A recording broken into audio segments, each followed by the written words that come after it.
Hello student, आज मैं आपको बीएड फर्स्ट ईयर के थर्ड पेपर अधिगम एवं शिक्षण का एक महत्वपूर्ण टॉपिक संप्रेषण के माध्यम पढ़ा रही हूँ।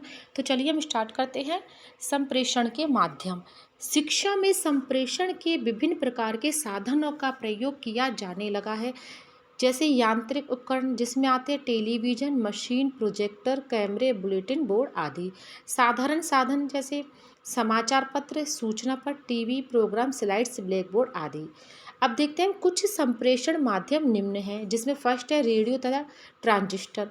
जनसंचार के माध्यमों में रेडियो सबसे प्रभावशाली साधन है। रेडियो पर बालकों के लिए विभिन्न विषयों से संबंधित जानकारियाँ प्रसारित होती रहती है।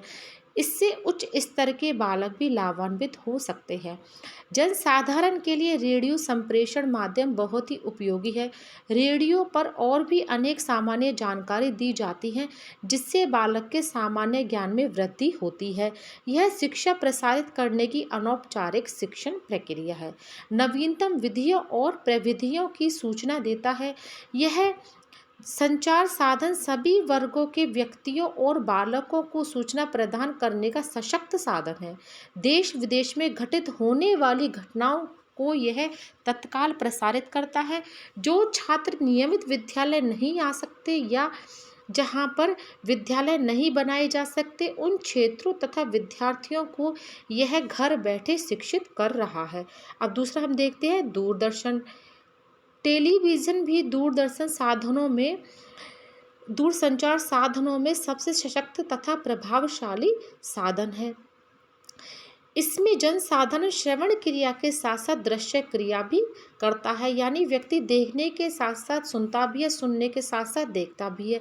रेडियो पर मात्र सूचना ही प्रदान की जाती है, किंतु टेलीविज़न सूचना प्रदान करने के साथ साथ वह दृश्य भी प्रस्तुत करता है। इसमें बालक सूचना संबंधी दृश्य का अवलोकन करता है, जिससे वहाँ के रमणीय वातावरण का ज्ञान भी बालक को हो जाता है। दूरदर्शन संचार साधन की शिक्षा की अनौपचारिक प्रक्रिया है। इसमें साक्षरता संबंधी कार्यक्रमों को आयोजन किया जाता है, जिससे गृहिणियाँ तथा असाक्षर वृद्ध बालक भी साक्षर होते हैं। उच्च शिक्षा के लिए यह महत्वपूर्ण साधन है। दूरदर्शन का प्रसारण उन बालकों के लिए सबसे महत्वपूर्ण है जो किसी परिस्थितिवश विद्यालय में नियमित अध्ययन नहीं कर पाते।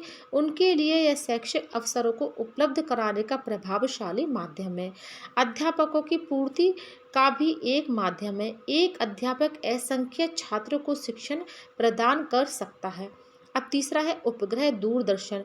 इसके माध्यम से शिक्षा संबंधी कार्यक्रम प्रस्तुत किए जाते हैं।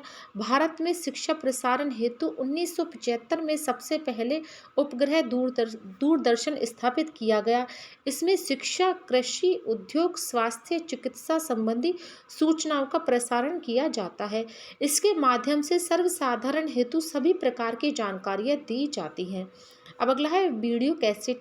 शिक्षण प्रक्रिया में वीडियो कैसेट का महत्वपूर्ण स्थान है। विशेष रूप से प्रशिक्षण में यह अत्यंत लाभकारी साधन है। शिक्षक द्वारा किए गए शिक्षण की वीडियो कैसेट तैयार करके एक साथ हजारों बालकों को शिक्षण प्रदान किया जा सकता है। इसमें कक्षा शिक्षण प्रभावशाली बनाया जाता है। बालक का ध्यान केंद्रित होता है।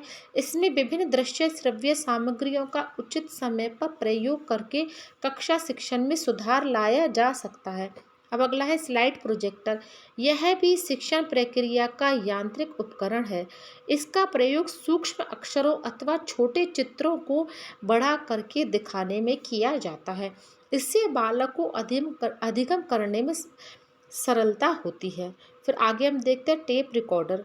टेप रिकॉर्डर का प्रयोग शिक्षण को प्रभावशाली बनाने में किया जाता है। इसमें शिक्षक द्वारा दिए गए व्याख्यान को टेप यानी रिकॉर्ड किया जाता है, अर्थात अध्यापक की भाषण अभिव्यक्ति को उसमें संग्रहित कर लेते हैं। तत्पश्चात उसे सुनकर अध्यापक अपना उच्चारण संबंधी दोष दूर कर सकता है। यही प्रक्रिया छात्र के साथ भी कर सकते हैं। छात्र को उसकी स्वयं की आवाज़ सुनकर संबंधित गलती को बताया जा सकता है।